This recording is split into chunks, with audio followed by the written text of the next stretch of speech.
On a décidé d'entamer une démarche pour une bande riveraine, principalement en raison de l'érosion là, des champs. Là. Ça faisait déjà quelques années qu'on avait remarqué une problématique d'érosion. Donc, on avait fait faire une caractérisation par l'organisme du bassin versant de la vallée de l'Or.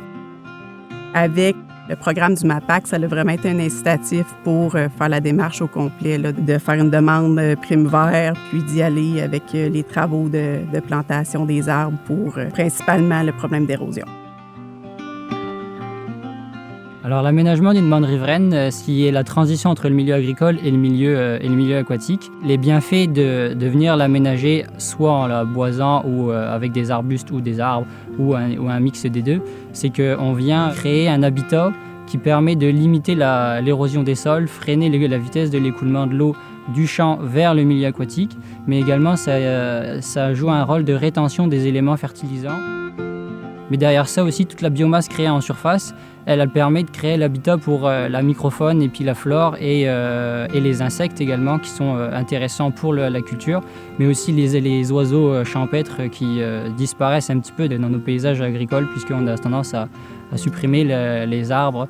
Et le fait d'aménager des écosystèmes comme ça permet de redynamiser un petit peu l'écosystème et de rapporter de la richesse qui puisse être plus résilient pour l'environnement et plus résilient face aussi aux aléas climatiques qu'on a tendance à subir de plus en plus violemment aujourd'hui.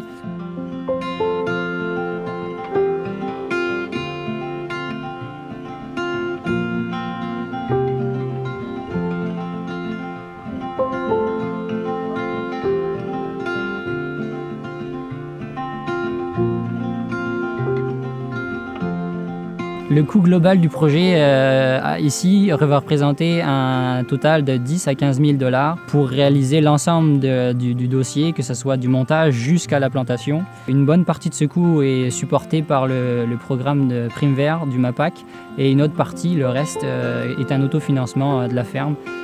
Notre implication dans le projet a été principalement là, la planification du projet, là, de remplir les formulaires pour la demande prime vert, puis de choisir les arbres qu'on voulait implanter dans la bande riveraine. Puis quand il est arrivé le moment des travaux, c'est sûr que la majorité des travaux ont été faits par le groupe conseil, mais on a quand même appuyé un peu là, l'organisation de ça, puis aussi la préparation du terrain, là, la fauche des mauvaises herbes, puis le transport du paillis sur place pour qu'ils puissent faire la plantation. Les différents types d'aménagements qui existent en bande riveraine, ça peut vraiment être varié. On peut soit passer de 100% des arbustes à 100% des arbres, ou alors une mixité des deux. On peut varier sur la largeur de la bande riveraine, on peut varier sur où on plante aussi dans la bande riveraine en fonction des essences qu'on choisit.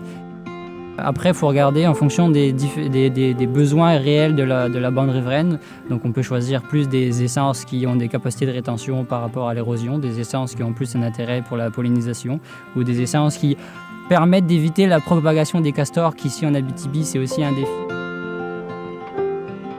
Les principaux entretiens qu'on fait sur une bande riveraine, c'est les premières années, on va privilégier la lutte contre la compétition entre les petits arbres ou les arbustes et la compétition herbacée qui était déjà présente avant.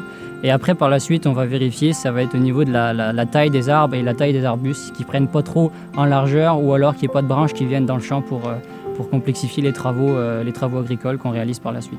Ce que je conseille fortement aux producteurs agricoles qui veulent faire un projet similaire, c'est vraiment d'être appuyé par un conseiller qui va aider à faire avancer le projet puis aux bonnes étapes au bon moment, parce que ça reste un projet qui apporte un peu des opérations de la ferme. Donc, c'est un projet qui est plus facilement mis de côté ou qu'on manque de temps. Donc, d'avoir quelqu'un pour nous appuyer, pour aider à réaliser le projet, c'est vraiment le conseil que j'ai à donner.